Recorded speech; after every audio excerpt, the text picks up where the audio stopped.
Gold trusted gold buyers. మీరు తాకట్టు పెట్టిన బంగారాన్ని విడిపించి ఈ రోజు ఉన్న మార్కెట్ ధరకు కొనబడును.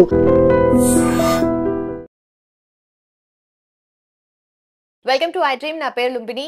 వెయిట్ లాస్ ఎలా అవ్వాలి, బరువు తగ్గాలంటే ఏం చేయాలి? సోషల్ మీడియాలో ఆన్లైన్లో చూస్తూనే ఉంటారు videos, n number of videos ఉన్నాయి. బట్ సొల్యూషన్ మాత్రం చాలా సింపుల్ అంటున్నారు. యోగాలోనే దానికి రెమెడీ ఉంది అంటున్నారు. మనతో పాటు ఉన్నారు గిన్నెస్ వరల్డ్ రికార్డ్ హోల్డర్ వసంత లక్ష్మి గారు, యోగా ట్రైనర్. ఆవిడతో మాట్లాడదాం. హలో మ్యామ్, నమస్తే. నమస్తే మా. సో వెయిట్ లాస్ అవ్వాలి అని చెప్పి అనుకునే వాళ్ళకి నిజంగానే యూట్యూబ్లో కానీ ఎనీ ప్లాట్ఫామ్లో సెర్చ్ చేస్తూ ఉంటారు. ఆ థంబ్నెయిల్స్ అన్నీ చూస్తూ ఉంటారు. దాంట్లో అసలు వీడియో లోపల కూడా వెళ్ళకుండా దాని పైన నుండే చూస్తూ ఉంటారు. సో యోగాలో మనకి చాలా సులువుగానే దీనికి సొల్యూషన్ దొరుకుతుంది అని అంటారు కదా. సో ఏం చేయొచ్చు మ్యామ్? వెయిట్ లాస్, బరువు తగ్గాలి అంటే అసలు బరువు ఎందుకు పెరుగుతున్నాం అనే కాన్సెప్ట్ కనుక మనం తీసుకున్నాము అంటే బరువు ఎలా తగ్గాలో చాలా ఈజీగా తెలుసుకోవచ్చు. బరువు ఎందుకు పెరుగుతున్నాం? మల్టిపుల్ రీజన్స్ ఉంటాయి. ఒక్కొక్కరికి ఏజ్ తో పాటు వస్తూ ఉంటుంది. కొంతమందికి food habits, obviously food habits వల్ల. కొంతమంది వర్క్ చేసి ఫుడ్ ని స్కిప్ చేస్తూ స్ట్రెస్ పెంచేసుకొని ఇలా చాలా ఉంటాయి. అంటే ఎందుకు వస్తుంది అన్నది ప్రతి ఒక్కరికి తెలుసు. సో ఆ ప్రాబ్లమ్ ని మనం సొల్యూషన్ కనుక తీసుకొని వచ్చామంటే ఆబ్వియస్లీ సొల్యూషన్ దొరికినట్టేనా. మనం చక్కగా బరువు తగ్గడం అనేది మన చేతిలో ఉంది అని అయితే ఒప్పుకుంటారా? సరే, ఫస్ట్ మనం రీజన్స్ మాట్లాడుకుందాం. అసలు ఎందుకు బరువు పెరుగుతున్నాం? ఫస్ట్ థింగ్, అమ్మాయిల్లో తీసుకున్నాము అంటే ఈ హార్మోనల్ ఇంబ్యాలెన్స్ ఉన్న వాళ్ళు లేదా థైరాయిడ్ ప్రాబ్లమ్స్ తోటి ఇబ్బంది పడుతున్న వాళ్ళంతా కూడా ఈ వెయిట్ అనేది పెరుగుతూ ఉంటుంది. హార్మోనల్ ఇంబ్యాలెన్స్ ఉంది అంటే ఇన్ఫ్లమేషన్ ఎక్కువ అయిపోతుంది బాడీలో. తీసుకున్న ఫుడ్ మెటబాలిజం అనేది సరిగా ఉండక తీసుకున్న ఫుడ్ అనేది ఫ్యాట్ లాగా కన్వర్ట్ అయిపోవడము, వెయిట్ పెరగడం అనేది జరుగుతూ ఉంటుంది. ఇది ఫస్ట్ థింగ్ తీసుకుంటే. సెకండ్, రియల్లీ మన శరీరానికి ఏ ఫుడ్ కావాలో అది ఇస్తున్నామా? నోటికి నచ్చింది ఇస్తున్నామా, అవసరమైంది ఇస్తున్నామా? చూసుకుంటే మనం నోటికి నచ్చిందే ఇస్తున్నాం. కళ్ళకి నచ్చింది, నోటికి నచ్చింది. Frozen foods, out side food, ఇంకా స్విగ్గీలో, బ్లింకిట్స్లో వీటిలో ఆర్డర్ పెట్టుకున్న ఫుడ్స్ వీటికి బాగా అలవాటు అయిపోయారు. అవునా? కొంతమంది డైలీ బేసిస్లో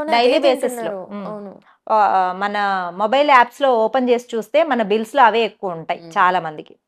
సో అవి హెల్దీ అని తెలుసు. హెల్దీయా? తెలుసు కదా మనకి. అది అన్హెల్దీ అని తెలుసు, కానీ తర్వాత చూద్దాంలే, ముందు టేస్ట్ ఇంపార్టెంట్ కదా, ఇలా వెళ్తున్నారు. అది ఒక రీజన్ వెయిట్ బాగా పెరగడానికి. Second thing, lack of sleep.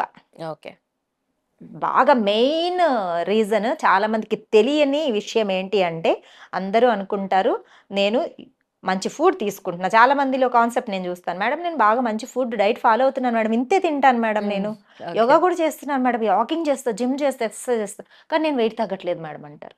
Main cause ఏంటమ్మా, ఎన్ని గంటలు నిద్రపోతారు మీరు అని అడిగానంటే హార్డ్లీ ఒక 3 hours మంచిగా నిద్ర వస్తుంది మేడం, పడుకునేదేమో ఒక 4-5 hours పడుకుంటాను మేడం అంటారు. ఫస్ట్ అక్కడే వస్తుంది. శరీరము తనని తను హీల్ చేసుకోవడానికి, మెటబాలిజం బాగా రీజనరేట్ అవ్వడానికి నిద్రలోనే జరుగుతుంది. దీనికి బెస్ట్ ఎగ్జాంపుల్ ఏంటి అంటే చిన్న బేబీని చూడండి. పుట్టిన బేబీ ఎప్పుడు నిద్రపోతూనే ఉంటుంది, కానీ ఎలా పెరుగుతుంది? నిద్రలోనే పెరుగుతుంది బేబీ. కొన్ని నెలల తర్వాత నిద్రపోతూనే ఉంటారు చూడండి. ఫస్ట్ మంత్లో ఉన్నంత వెయిట్ కంటే సెకండ్ మంత్ పెరుగుతారు. తీసుకునే పాలు తీసుకోవడం, నిద్రపోవడం, ఇంతే కదా. వాళ్ళు ఏమైనా బాగా మనలాగా మంచి మంచి ఫుడ్స్ తీసేసుకుంటారా? లేదు. పాలల్లో కావాల్సిన పోషకాలు వస్తాయి. బాడీ తన ఆ హీలింగ్ సిస్టమ్ అనేది, రీజనరేట్ సిస్టమ్ అనేది, జనరేషన్ అనేది బాగా ఇంప్రూవ్ అవుతూ వస్తూ ఉంటుంది అనమాట. మెటబాలిక్ రేట్ అనేది నిద్రలోనే బాగా జరుగుతుంది. చక్కగా ఆర్గాన్స్ ఇంప్రూవ్మెంట్ అనేది బాగా జరిగి మజిల్ బిల్డ్ అవ్వడం, బోన్స్ బిల్డ్ అవ్వడం, ఇవంతా కూడా చక్కగా నిద్రలోనే. ఎన్ని గంటలు నిద్రపోతారు చిన్నపిల్లలు? ఆల్మోస్ట్ 16 hours 18 hours నిద్రపోతారు. తర్వాత ఇంకొంచెం పెద్ద అయ్యాక కొంచెం నిద్ర తగ్గుతుంది. కానీ ఆల్మోస్ట్ మనకు 12 years 11 years వరకు పిల్లల్ని తీసుకోండి. సాయంత్రం అయిందంటే 6-7 అయిందంటే ఎలా నిద్రకు వచ్చేస్తారు? పడుకునేస్తారు. ఇక మినిమం 10 hours నిద్ర వాళ్ళకి కంపల్సరీ ఉంటుంది. అప్పుడు అలా నిద్రపోయే పిల్లల్లో ఎంత యాక్టివ్గా ఉంటారు తెలుసా, ఎంత ఎనర్జెటిక్గా ఉంటారు తెలుసా. అలా కాకుండా మొబైల్స్ ఇచ్చేసి, గ్యాడ్జెట్స్ ఇచ్చేసి, బాగా అలవాటు చేసేసి నిద్ర తక్కువైపోయిన పిల్లలు చూడండి, బాగా ఓవర్ వెయిట్ వచ్చేసి ఉంటారు. ఓకే, అంటే ఇక్కడ మెయిన్ రీజన్ ఏమవుతుందంటే నిద్ర, ల్యాక్ ఆఫ్ స్లీపింగ్. వీటన్నింటినీ సెట్ చేసుకున్నాము అంటే ఆల్రెడీ పెరిగిపోయిన బరువును కూడా తగ్గించుకోవచ్చు. వీటి వల్ల పెరిగాము, వీటి వల్లే ప్రాబ్లం అక్కడే ఉంది, సొల్యూషన్ కూడా అక్కడే ఉంది. ఓకే, పెద్దవాళ్ళ దగ్గరికి ఇక ఆల్రెడీ పెరిగిపోయిన వాళ్ళకి కంపల్సరీ లెక్ ఆఫ్ ఫిజికల్ యాక్టివిటీ కూడా ఒకటి రీజన్. లేడీస్ అయితే స్పెషల్లీ చెప్పాలంటే నేను ఇంటి పని చేస్తున్నానండి, వంట పని చేసుకుంటాను. నువ్వు పొద్దునుంచి సాయంత్రం వరకు పడుకునే వరకు ఒక క్షణం తీరిక ఉండదు. నాకు అవసరం లేదండి యోగా అంటారు. క్షణం తీరిక లేకపోవడము అంటే అది ఫిజికల్ యాక్టివిటీ కిందకు వస్తుందా? ఇప్పుడు మనమే తీసుకుంటాం, ఇక్కడ కూర్చొని మాట్లాడుతున్నాం, క్షణం తీరిక లేకుండా ఒక గంట మాట్లాడతాం అనుకోండి, అది ఫిజికల్ యాక్టివిటీ కిందకు వస్తుందా? రాదు. రాదు కదా. బాడీకి కావాల్సిన స్ట్రెచ్చింగ్, స్టామినా ఇవన్నీ బిల్డప్ అవ్వాలంటే దానికి కావాల్సిన ప్రాక్టీస్ దానికి ఇవ్వాల్సిందే. ఒకప్పుడు అంటే చక్కగా కూర్చొని తిరగలేసి తిప్పేవాళ్ళం, ఫిజికల్ యాక్టివిటీ అయిపోయేది. బట్టలు బాగా బండకేసి ఉతికే వాళ్ళం, ఇక్కడ ఫిజికల్ ఈవెన్ యాక్టివిటీ ఇల్లు అయిపోయేది. తుడవడం కూడా బట్టేసి తుడిచేవాళ్ళం. కింద మాపింగ్ కూర్చొని. సిస్టమ్ ఉండేదా అప్పుడు? ఇప్పుడు కట్టె పట్టుకొని అట్లా అట్లా తుడిచేస్తారు. ఇంకా ఇంకా ముందుకెళ్తే రోబో ఉమ్. ఇంకా ఈజీ అయిపోయింది. చాలా దగ్గరలో స్విచ్ వచ్చేసిన అందరూ వాడుతున్నారు చాలా మంది. స్విచ్ ఆన్ చేస్తే మిక్సీలు, అవును. స్విచ్ ఆన్ చేస్తే గ్రైండర్లు, వేడి నీళ్ళు కాచేది ఉందా కూర్చొని పొగగొట్టంలో ఊది ఊది ఊది ఏం లేదు. అక్కడ లంగ్స్ కెపాసిటీ పెరిగేది, ఊపి ఊపి ఊపి బాగా ఊది కట్టెల పొయ్యి మీద వంట చేసి కాచేటప్పుడు. ఇవంతా కూడా అప్పట్లో ఫిజికల్ యాక్టివిటీ. అందుకు అప్పటి ఆడవాళ్ళకి మనకు యోగా చేయకపోయినా సరే అంత స్ట్రాంగ్గా ఉండేవాళ్ళు, ఎంత బలంగా ఉండేవాళ్ళు, ఎన్ని పనులైనా చేసేవాళ్ళు. ఇప్పుడు కరెక్ట్గా మనము ఒక 2-3 గంటలు వంటింట్లో కానీ ఇంటి పని చేసామంటే ఎంత అలసిపోతున్నాం, స్టామినా పోతుంది, మజిల్ స్ట్రెంగ్త్ లేదు మనకి. ఎందుకు లేదు? మనకు మజిల్ స్ట్రెంగ్త్ కావాల్సినంత ప్రాక్టీస్ ఇవ్వడం లేదు. సో అందుకని వెయిట్ కూడా ఆబ్వియస్లీ పెరిగిపోతాం. మనం మన ఎంత ఫిజికల్ యాక్టివిటీ ఉంటుందో అంత ఫుడ్ తీసుకుంటున్నామా, అంతకి మించి తీసుకుంటున్నాం. మిగిలిందంతా ఏమవుతుంది? మనం ఇక్కడ కాదు స్ట్రెచ్చింగ్ ఇస్తుంది, ఇక్కడ ఇస్తున్నాం అనమాట. ప్రెషర్ ఇక్కడ ఇస్తున్నాం, బాడీకి ఇవ్వట్లేదు. బాడీలో ఏ ఏ పార్ట్కి ఎక్కడెక్కడ ప్రెషర్ ఇవ్వాలో అక్కడ ఇస్తే మనం వెయిట్ పెరగం. సో ఈ రీజన్స్ వల్ల చక్కగా వెయిట్ పెరిగిపోయారు కదా. అదే సొల్యూషన్ కూడా అదే. ఓకే. ఆ రివర్స్లో సొల్యూషన్ ఇటు వస్తే మనకు ప్రాబ్లం వచ్చింది, దాన్ని రివర్స్ Reverse చేసి చేస్తే చూడండి, సొల్యూషన్ solution. ఈజీగా దొరుకుతుంది. రోజు నిద్ర లేవంగానే మనకంటూ మనము మినిమం ఒక గంట సమయం కేటాయించి, అందరూ అంటారు ఒక 30 నిమిషాలు 20 నిమిషాలు యోగా చేస్తే సరిపోతుందని. సరిపోదు, ఇప్పుడున్న కాలానికి సరిపోదు. నేనైతే 1.5 అవర్ చేయిస్తాను. 1.5 అవర్ 1.5 ఓకే. Hour okay. 1.5 సరిపోదు, మరి కావాలి మరి బాడీకి, మరి అంతా చేయిస్తాను. దానికి సిద్ధంగా ఉన్న వాళ్ళే వస్తారు. ఏం మిగతా టైంలో మనం టైం అడ్జస్ట్ చేసుకోవాలి. ఆరోగ్యానికి మించిందా? ఆరోగ్యం బాగుంటేనే మనం ఏమన్నా చేయగలుగుతాం. అందంగా ఉండాలని, స్లిమ్గా ఉండాలని, యాక్టివ్గా ఉండాలని, ఎనర్జెటిక్గా ఉండాలని ఎంతో మంది కోరుకుంటారు. దాన్ని చేయడానికి మనం మొదలు పెట్టాలి కదా. మరి పొద్దున్నే లేవంగానే చక్కగా ఫ్రెష్ అయ్యామా, వచ్చి యోగాలో కూర్చోవాలి. 1.5 అవర్ బాగా శరీరాన్ని ఎలా పిండి వదిలేయాలి అసలు. 1 అవర్ చక్కగా practice, asanas, surya namaskaras, kriyas, different types of variations practice చేసేసామా, ప్రాణాయామ ధ్యానం చేసుకున్నాము. వెళ్ళేటప్పుడు ఎంత చక్కగా యాక్టివ్గా ఎనర్జెటిక్గా డే అంతా ఆ ఎనర్జీ అలా ఫ్లో అయ్యేలాగా చక్కగా యోగా చేసి వెళ్ళండి. మీరు తీసుకున్న ఫుడ్ మీకు వంట పడుతుంది, ఎంత తినాలో బాడీ చెప్తుంది, చక్కగా వెయిట్ తగ్గుతారు. మనం తినే ఫుడ్లో రాంగ్ ఫుడ్ ఎంత తీసుకున్నా సరే మన బాడీ యాక్సెప్ట్ చేయదు. అప్పుడు యోగా చేసే వాళ్ళకి యాక్సెప్ట్ చేయదు. ఇది నా కారం మరీ విపరీతమైన కారాలు తింటున్నారు అనుకోండి, వెంటనే తెలిసిపోతుంది, వెంటనే బాడీ యాక్సెప్ట్ చేయదు, లేదు మనకు ఇది సూట్ అవ్వదు అని చెప్తుంది. ఆటోమేటిక్గా మన మైండ్ సిస్టంలో కూడా చేంజ్ వచ్చి అవుట్ సైడ్ ఫుడ్ కానీ వేరే క్రేవింగ్స్ కానీ కంట్రోల్ చేసుకోగలిగేంత శక్తి వస్తుంది. ఓకే. అలా మనల్ని మెల్లమెల్లగా మన శరీరాన్ని మనం నార్మల్ స్థితికి తీసుకురావగలుగుతాము. వెయిట్ తగ్గడానికి ది బెస్ట్ మార్గం యోగా అని చెప్తాను నేను. ఓకే. అది నేను ఎన్నో వేల మందికి, లక్షల మందికి వాళ్ళకి సొల్యూషన్ దొరికి, అది ఒక రీసెర్చ్ లాగా దాని మీదే ఫోకస్ చేయడం వల్ల తెలుసుకున్న విషయాలు ఇవన్నీ. ఏదో చదివేసి వచ్చేసిన విషయాలు కాదు, ప్రాక్టికల్గా ప్రూవ్ అయిన విషయాలు. యోగా ఎప్పుడు ప్రూవ్డ్ సైన్స్ అంటారు దాన్ని. యోగాలో చేసే ఆసనాలు కావచ్చు, మంచి ఆహార పద్ధతులు యోగాతో పాటే అలవాటు అయిపోతాయి. ఓకే. బాగా యోగా చేసే వాళ్ళకి మీరు వద్దన్నా సరే ఖచ్చితంగా 8 గంటలు నిద్ర వచ్చేస్తుంది, హ్యాపీగా పడుకుంటారు. ఓకే. వేరే ఆలోచనలు ఏమీ ఉండవు, నెగిటివ్ థాట్స్, అదే మనం మాట్లాడుకుంటున్న స్ట్రెస్, ఇవన్నీ కూడా ఏమీ ఉండదు. పడుకున్నారా ఆ టైంకి చక్కగా నిద్ర వస్తుంది. ఎర్లీ మనం హ్యాపీగా మెలకు వస్తుంది, ఫ్రెష్గా నిద్రలేస్తాం. ఇవన్నీ ఈ గుడ్ హ్యాబిట్స్ అన్నీ కూడా మనకి ఏమవుతుందంటే మనలో ఉన్న నెగిటివిటీని అంతా తీసేస్తుంది, ఎలిమినేషన్ బాగా జరుగుతుంది, బాడీ డీటాక్సిఫికేషన్, నిద్రలో డీటాక్సిఫికేషన్ బాగా జరుగుతుందమ్మా. ఎవరైతే బాగా నిద్రపోతారో వాళ్ళకి మంచిగా డీటాక్సిఫికేషన్ బాగా జరగడం వల్ల వెయిట్ తగ్గడం అనేది బాగా జరుగుతుంది. నేను బరువు ఎక్కువ ఉన్నానని ఈ ఆలోచనలతోటి ఆ స్ట్రెస్ని ఎక్కువ పెట్టేసుకోవడం వల్ల బరువు తగ్గడం లేదు. ఎన్నైనా చేయండి మీరు, ఓకే. ఎన్ని ప్రయత్నాలు చేసినా సరే వెయిట్ ఉన్నాను అన్న ఆలోచనని పెద్ద కొండ నెత్తి మీద పెట్టుకోవడం వల్ల బరువు తగ్గడం లేదు. రిలాక్సింగ్గా లేదు, నేను ఆరోగ్యానికి సంబంధించిన మంచి పనులు చేస్తున్నానని చెప్పి మొదలు పెట్టండి, బరువు ఈజీగా తగ్గుతారు. నేను కొన్ని టిప్స్ చెప్తూ ఉంటాను యోగా చేసే వాళ్ళకి. బరువు తగ్గాలి అనుకుంటే కింద కూర్చొనే తినండి, డైజెషన్ పవర్ బాగా ఇంప్రూవ్ అవుతుంది. ఓకే. బాగా డైజెషన్ జరిగింది అంటే మెటబాలిజం బాగా పెరుగుతుంది. మెటబాలిజం బాగా ఉంది అంటే ఫ్యాట్ స్టోర్ అవ్వదు, ఫ్యాట్ లాస్ ఎలిమినేషన్ బాగా జరుగుతుంది. కింద కూర్చొని తినండి. ఓకే. సెకండ్ థింగ్, బాగా నమిలి నమిలి నమిలి నమిలి తినండి. ఎంత బాగా నమిలి తింటామో ఇక్కడే 50% అయిపోవాలి. అందులో న్యూట్రిషన్స్ అంతా కూడా మనకు బాగా బాడీకి పడుతుంది. ఓకే. ఓకే. సెకండ్ థింగ్, మనం ఇంత బాగా నమిలి తినడానికి టైం పడుతుంది కదా, పొట్ట కూడా ఎక్కువ తినదప్పుడు సాటిస్ఫై అవుతుంది అనమాట బాడీ మైండ్. ఆ బాడీకి మనకు ఆ టేస్ట్ అంతా కూడా చక్కగా తెలుస్తుంది కాబట్టి ఫుల్ఫిల్మెంట్ లాగా ఫుల్ఫిల్మెంట్ లాగా ఓకే. అనిపిస్తుంది, చాలా రిలాక్సింగ్ గా అనిపిస్తుంది. అదొకటి. తర్వాత నేను అన్నిటికంటే ముందు ఫస్ట్ నుంచి చెప్తున్నాను, నిద్ర. మంచి నిద్ర చాలా చాలా ఇంపార్టెంట్.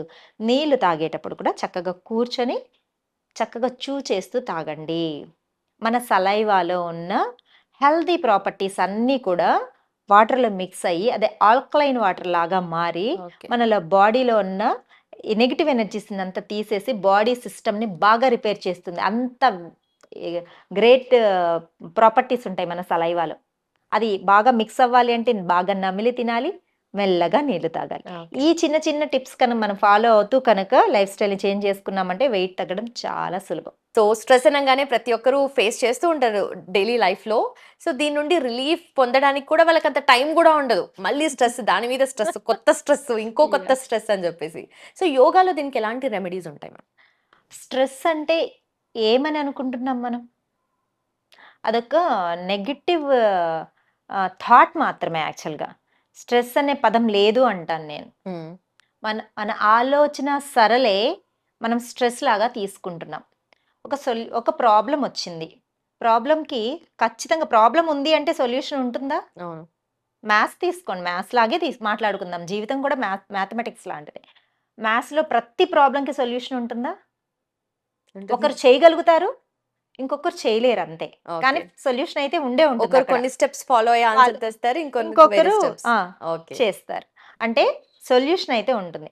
ఆ సొల్యూషన్ ని వెతికే మార్గం మర్చిపోయి మనం దాన్ని స్ట్రెస్ అని మన మీద పెట్టుకుంటున్నాం, అంతే. ఓకే.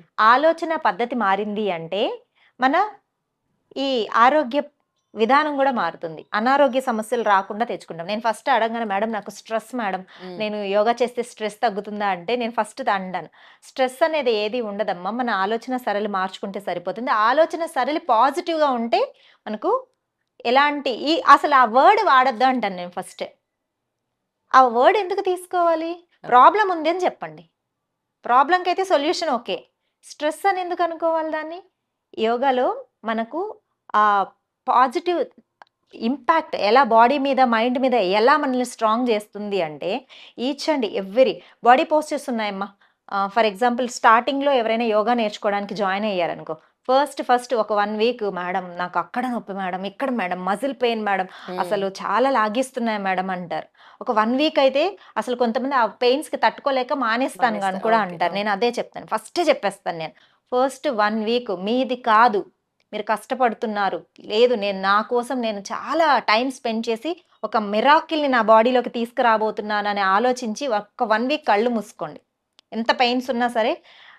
యోగా పెయిన్స్ ఏంటి, మనం లేడీస్ అయితే పెళ్ళైన వాళ్ళు ప్రతి ఒక్కరు ఖచ్చితంగా ఒక తల్లి అయ్యేటప్పుడు పడే పెయిన్స్, ఎంత పెయిన్స్ ఉంటాయి, అంత పెద్ద పెద్ద పెయిన్సే భరించారు. ఒక చిన్న యోగా పెయిన్స్ని భరించలేరా? వాటితో పోలిస్తే ఇది నథింగ్ కదా. సో ఒక 1 వీక్ రిలాక్సింగ్గా బాడీ పెయిన్స్ని ఎంజాయ్ చేయండి. ఎక్కడెక్కడ బాడీ ఎలా రెస్పాండ్ అవుతుందో ఆలోచించండి, మనసు అక్కడ పెట్టండి. అప్పుడు అది మనకు పెయిన్ లాగా అనిపించదు, రిలాక్సేషన్ లాగా అనిపిస్తుంది. స్పెషల్లీ యోగాని ఎలా ఎంజాయ్ చేయాలో తెలిసింది అంటే లైఫ్‌లో ఒక్క రోజు కూడా మానరు. ఓకే. అది ఎంత రిలాక్సేషన్ ఇస్తుందంటే బాడీకి అసలు రెగ్యులర్‌గా ప్రాక్టీస్ చేసి చేసి పెయిన్స్ రాదసల. అప్పుడు అనిపిస్తుంది లేదు బాడీలో ఏం చేంజ్ కనిపించడం లేదు. ఇంకా కొంచెం లెవెల్ పెంచుకుందాము, ఇంకొంచెం బాగా చేద్దాము అని ఆ బాడీ అలా మౌల్డ్ చేసేసుకుంటుంది. ఓకే. అంత చక్కగా మనకి బాడీ మీద కంట్రోల్ వచ్చేస్తుంది. ఆ బాడీ కంట్రోల్ ఏమవుతుందంటే మైండ్ మీద స్ట్రాంగ్‌నెస్‌ని తీసుకొస్తుంది. హ్మ్. సింపుల్ హఠ యోగా మనకు రాజయోగ, హఠ యోగా అదే. అని అవును. 2 డిఫరెంట్ యోగాస్ ఉంటాయమ్మా. ఇంకా డిఫరెంట్ డిఫరెంట్ యోగాస్ ఉన్నాయి. భక్తి యోగ, జ్ఞాన యోగ, కర్మ యోగ ఇవన్నీ. వీటిలో మనకు ఫిజికల్ లెవెల్‌లో రాజయోగ, పతంజలి మహర్షి అందించిన రాజయోగలో మనకు ప్రాణాయామ అండ్ ధ్యాన మీద ఎక్కువ ఫోకస్ ఉంటుంది. హఠ యోగ అంటే శరీరాన్ని, హఠం అంటే బలవంతం. హ్మ్. హఠ యోగ అంటే బలవంతంగా చేసేది. అంటే ఇప్పుడు బాడీ ఇలా చక్కగా కూర్చున్నాం రిలాక్సింగ్‌గా. నేను అంటాను పశ్చిమోత్తానాసన చేయండి అంటాను. అప్పుడు ఏం చేయాలి బాడీని మనం చక్కగా ముందుకి బెండ్ చేసుకుంటూ వెళ్ళాలి. ఆ బెండ్ చేయడం అనేది బలవంతమేగా. అందుకని దాన్ని హఠయోగ అంటారు. ఓకే. ఓకే. అలా మనం బాడీని హఠంతోటి బలవంతంగా స్ట్రెచింగ్ చేస్తూ ఉన్నప్పుడు బాడీలో వచ్చే చేంజెస్‌ని గమనిస్తూ కనుక చేస్తూ ఉన్నాము అంటే ఖచ్చితంగా మనకు ఎక్కడైతే పెయిన్ ఉందో దానికి రిలీఫ్ దొరుకుతుంది. ఓకే. సేమ్ అలానే లైఫ్‌లో వచ్చే ప్రతి ప్రాబ్లమ్‌కి బలవంతంగా కొంచెం ముందుకు పుష్ చేసుకొని ఆలోచించి చూడండి. హ్మ్. నేను చేయగలుగుతాను అని ఆలోచించి చూడండి. అప్పుడు మనకు స్ట్రెస్ లెవెల్ అనేది మన ఉండదు. లిమిట్స్ మనం అక్కడ పెట్టుకోకుండా పెట్టుకోకూడదు. దేనికి కూడా రిస్ట్రిక్షన్ ఉండకూడదనమాట. అయ్యో! ప్రతి ఒక్కరి లైఫ్ హ్యాపీగానే ఉంటుందా? ప్రతిరోజు హ్యాపీగానే ఉన్నామంటే హ్యాపీనెస్ వాల్యూ ఉంటుందా? హ్మ్. నీకు స్వీట్ అంటే ఇష్టమమ్మా. నేను ఈరోజు నీకు గులాబ్ జామ్ ఇచ్చాను. చాలా హ్యాపీగా తినేసావు. రేపు గులాబ్ జామ్ ఇచ్చాను. చాలా హ్యాపీగా తిన్నావు. 3 డేస్ తర్వాత, 4 డేస్ తర్వాత, 1 వీక్ రోజు అదే గులాబ్ జామ్ పెట్టాను భోజనంలో. హ్మ్. ఆ గులాబ్ జామ్ మీద ఇష్టం పెరుగుతుందా? అస్సలు పెరుగుతుందా మనకి? లేదు. లేదు. అలానే ఎప్పటికీ సంతోషం ఉంటుంది అనుకోవడం కూడా భ్రమే. ఆ సంతోషం కాని పని ఏదైనా జరుగుతుందంటే దాన్ని మనం స్ట్రెస్ అనుకుంటున్నాం.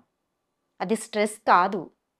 మనకొచ్చిన మన కెపాసిటీని చెక్ చేసుకోవడానికి వచ్చిన అవకాశం. ఓకే. ఎప్పుడైతే దాన్ని అవకాశంలాగా తీసుకొని ఆలోచిస్తామో హ్మ్. అప్పుడు మనకు స్ట్రెస్ అనేది అనిపించదు. అది ఫిజికల్ స్ట్రెస్‌ని ఎలా తీసేయాలో తెలుసుకున్నాం కదా! సేమ్ ఈ మెంటల్ లెవెల్‌లో స్ట్రెస్‌ను దీన్ని ఎప్పుడైతే ఛాలెంజింగ్‌గా తీసుకొని ఆలోచించడం మొదలు పెడతావో, నువ్వున్న రంగంలో నీ రంగం నీకు స్ట్రెస్ లాగా అనిపించదు. ఒక ఛాలెంజ్ లాగా అనిపిస్తుంది. నిన్ను ప్రూవ్ చేసుకోవడానికి వచ్చిన అవకాశం లాగా అనిపిస్తుంది. అలా ఆలోచిస్తే ఎవ్వరికీ స్ట్రెస్ ఉండదు. అది విద్యార్థి దశలో స్టూడెంట్స్‌కైనా కావచ్చు, తర్వాత జాబ్ చేసే జాబ్. లెవెల్‌లో ఎంప్లాయీస్‌కైనా కావచ్చు, బిజినెస్ లెవెల్‌లో బిజినెస్ మ్యాన్‌కైనా కావచ్చు, ఎవరికైనా సరే. ఇప్పుడు ఇంత యోగా చేస్తాము. టైంకి వెళ్ళాలి. హ్మ్. ప్రతి ఒక్కరికి టైం ఒకటే ఉంటుందా? స్టూడెంట్ లేట్‌గా వచ్చినా పర్లేదు కానీ టీచర్ లేట్‌గా వస్తే బావుంటుందా? మరి ఆ టైంకి రావాలి అంటే దాన్ని స్ట్రెస్ లాగా తీసుకుంటే చేయగలుగుతామా? దాన్ని హ్యాపీగా ఎంత ఎంజాయ్ చేస్తూ లేదు నేను ముందు వెళ్తే కదా! వాళ్ళు నన్ను ఫాలో అవుతారు. నేను ముందు ఉంటే కదా! వాళ్ళు కూడా రేపటి నుంచి అలానే వస్తారు అని ఆ థాట్‌లో ఆలోచించి చూసామనుకోండి. మనకది స్ట్రెస్ లాగా అనిపిస్తుందా? అబ్బా! రోజు 4 గంటలకు లేవ్వాలా? నిద్రపోతే బాగున్ను కదా! కానీ నా ఇది మనం నేచురల్‌గా అనుకుంటాం గదా! ఇలానే ఆ! అనుకుంటాం ఆ చాలా థాట్ సార్లు. ప్రాసెస్ ఎప్పుడైతే మారుతుందో హ్మ్. ఆ స్ట్రెస్ అనే వర్డే పక్కకెళ్ళిపోతుంది. ఓకే. స్ట్రెస్ లేదు. ఆ వర్డ్ ఎవరు క్రియేట్ చేసి పెట్టుకున్నారో కానీ స్ట్రెస్ అనేది లేనే లేదు. మన ప్రాబ్లమ్ సాల్వింగ్ ఆహ్, థా అవి ఏమంటారు? మన ఇంప్రూవ్‌మెంట్ మనలో మనము ఆహ్, ప్రాబ్లమ్ సాల్వింగ్ స్కిల్స్‌ని డెవలప్ చేసుకోకపోవడమే దీనికి రీజన్. స్ట్రెస్ అనే పదము ఈ మధ్య కాలంలోనే ఎక్కువైంది అది కూడా. దానికి కూడా రీజన్ ఏంటి అంటే మనకు ప్రాబ్లమ్ సాల్వింగ్స్ అన్నీ కూడా చాలా ఈజీ అయిపోయి లైఫ్ ఈజీనెస్‌కి అలవాటు పడిపోయి అలా తయారయ్యాం మనం. ఓకే. చిన్నప్పుడు అలా ఉండేదా? మొబైల్స్ ఉండేది కాదు. ప్రాబ్లమ్ సాల్వింగ్ అంటే ఇప్పుడు ఎవరినైనా టేబుల్స్ అడగమా చిన్న పిల్లల్ని. మనం ఎలా చేసుకునేవాళ్ళం? టేబుల్స్ ఖచ్చితంగా బాగా చదివి, చదివి, చదివి బాగా గుర్తుపెట్టుకొని టేబుల్స్ చెప్పేవాళ్ళం. ఇప్పుడు పిల్లల్ని ఎవరినైనా టేబుల్ అడుగు ఎంత తెలివిగా మొబైల్ తీసుకొని టక్క టక్క ఇలా వేసి చెప్తారు. ఉంది కదా! వచ్చేసింది కదా! అవును. అంటారు. అవునా? అక్కడే ప్రాబ్లమ్ అంటే సాల్వింగ్ బ్రెయిన్ యూజ్ స్కిల్స్ చేయడం అనేది తగ్గిస్తున్నాం గదా! తగ్గించారు. అవును. బ్రెయిన్ యూజ్ చేయడం తగ్గించేసి ఎలా అయిపోయిందంటే ఈజీ మెథడ్స్‌కి అలవాటు పడిపోయాం. ఆ ఈజీ మెథడ్స్‌ని అలవాటయిపోయి మనం ఆహ్, ఏదైనా చిన్న కొంచెం కష్టమొచ్చినా సరే దాన్ని యాక్సెప్ట్ చేసే గుణాన్ని మైండ్కి ఇవ్వడం లేదు, డెవలప్మెంట్కి ఇవ్వడం లేదు. ప్రతిదీ ఈజీ. ఒక కూరగాయలు తెచ్చుకొని కోసుకొని హ్యాపీగా వండుకునే లెవెల్ నుంచి కర్రీ పాయింట్లో స్విగ్గీలో ఆర్డర్ పెట్టుకునే లెవెల్కి వెళ్ళిపోయాం కదా. ఈజీ మెథడ్స్ అయిపోయింది కదా. సేమ్ అలానే జాబ్ విషయంలో కావచ్చు, మన ఇక రిలేషన్షిప్స్ విషయంలో కావచ్చు, ఏది అయినా సరే మనం ఆ ఈజీ మెథడ్స్కి ఆలోచించడం అలవాటు పడిపోయాం కాబట్టే మనకు ఆ స్ట్రెస్ అనేది వస్తూ ఉంది. దాన్ని ఛాలెంజింగ్గా తీసుకొని చూడండి, అసలు ఉండనే ఉండదు. ఇది ఎలా వస్తుందంటే, ఇందులో మనకు యోగాలో ఎలా హెల్ప్ అవుతుంది, ఈ థాట్స్ ప్రాసెస్ మనకి ఎలా డెవలప్ అవుతుంది అంటే, ఫిజికల్ లెవెల్లో కొన్ని ఆసనాలు చెప్పాను కదా. ఇప్పుడు సూర్య నమస్కారాలు చేస్తూ ఉన్నాము, ఒక్కరోజు చేసినట్లు నెక్స్ట్ డే ఎలా ఉంటుందో తెలుసా? ఈరోజు కష్టంగా అనిపిస్తుంది, చాలా కష్టంగా అనిపిస్తుంది. నెక్స్ట్ డే ఎలా ఉంటుందంటే కొంచెం రిలీఫ్గా ఉన్నట్టుంది, ఈరోజు చేస్తే బాగుండేమో ఇంకొంచెం. నెక్స్ట్ డే ఇంకా బెండింగ్ బాగొస్తూ ఉంది, చాలా హాయిగా ఉన్నట్లుంది అని అనిపిస్తుంది. అంటే ఇక్కడ ఫస్ట్ డే ప్రాబ్లం లాగా ఉన్నది కాస్త సెకండ్ డే నుంచి సొల్యూషన్ లాగా, రిలాక్సేషన్ లాగా చాలా కామ్గా అనిపిస్తుంది. సేమ్ ఇలానే మైండ్లో కూడా మన థాట్ ప్రాసెస్లో ఉన్న నెగిటివ్ ఎనర్జీ ఎంత చక్కగా మనం చేసే ఆసనాసు, సూర్య నమస్కారాలు ఫిజికల్ లెవెల్లో ఎలా అయితే హెల్ప్ చేస్తాయో, mental level breathing practices and ప్రాణాయామం అండ్ ధ్యానం అంత చక్కగా మన మైండ్కి ఆ నెగిటివిటీ అంతా తీసి కడిగిన ముత్యం లాగా తయారు చేస్తుంది. యోగా చేసే వాళ్ళని, యోగా చేయని వాళ్ళని కంపేర్ చేసి చూసుకుంటే, యోగా మొదలు పెట్టిన వాళ్ళని అడగచ్చు, మీకు ఎలా ఉందండి బిఫోర్ అండ్ ఆఫ్టర్ అంటే, అసలు వాళ్ళ చేంజెస్ చెప్తూ ఉంటారు. ముఖంలో తేజస్సు, ఏది అడిగినా సరే పాజిటివ్గా రెస్పాండ్ అవ్వడము. సో ఇవన్నీ రావడం వల్ల అసలు ఇక స్ట్రెస్ కోసం జాయిన్ అవుతారు. చూసావా, స్ట్రెస్ ఉంది మేడం ఇలా అని చెప్పి, వాళ్ళ తర్వాత అంటే ఏంటి మేడం అని అడుగుతారు. అనవసరంగా బుర్రలో పెట్టేసుకొని పెట్టేసుకున్నామని ఆ ప్రాబ్లమ్ సాల్వింగ్ స్కిల్స్ అనేది బాగా డెవలప్ అయిపోతుంది. సో చక్కగా దాన్ని ఎంజాయ్ చేస్తూ చేస్తారు, ఎలాంటి లెవెల్లో అయినా సరే. అదే మనం విద్యార్థి దశ నుంచి, పిల్లల నుంచి కనుక యోగా నేర్పించడం మొదలు పెట్టామంటే చక్కగా ఎలా అయిపోతుందంటే, వాళ్ళు ఎదిగే కొద్దీ కూడా ఏ దశలో వాళ్ళు ఏ విధంగా వాళ్ళు ఛాలెంజెస్ ఎదుర్కొని ముందుకు వెళ్తారు అంటే అన్నిట్లో ముందుంటారు. ఉన్న స్థాయి నుంచి ఉన్నత స్థాయికి వెళ్ళడం అనే కాన్సెప్ట్లోకి వెళ్ళిపోతారు. చాలా పాజిటివ్గా తీసుకుంటారు ఏది తీసుకున్నా సరే. చిన్నప్పుడు బెండింగ్స్ కూడా చాలా బాగుంటాయి, ఎంత చక్కగా మౌల్డ్ చేయొచ్చు వాళ్ళని. అలా చేస్తూ ఉంటే ఆ స్ట్రెస్ లెవెలే కాదని ఫిజికల్ లెవెల్ కూడా ఎలాంటి సమస్యలు రావు, హెల్తీగా తయారవుతారు. సో స్ట్రెస్ అని ఎవరైతే అనుకుంటున్నారో ఫస్ట్ ఆ వర్డ్ని తీసి పక్కన పెట్టేసండి. ఇట్స్ నాట్ ఏ స్ట్రెస్, మనకు ఏమీ లేదు, తెచ్చి పెట్టుకుంటున్నాం. ఆ తెచ్చి పెట్టుకునే దాన్ని కూడా ఆలోచన స్థితి మార్చుకున్నామంటే, ప్రాబ్లం వచ్చింది సొల్యూషన్ వెతుకుదాం అని కనుక ఆలోచించగలిగారు అంటే ఆటోమేటిక్గా మనం అనుకుంటున్న ఆ నెగిటివ్ వర్డ్, నేనైతే దాన్ని అలానే చెప్తాను, అది ఒక నెగిటివ్ వర్డ్.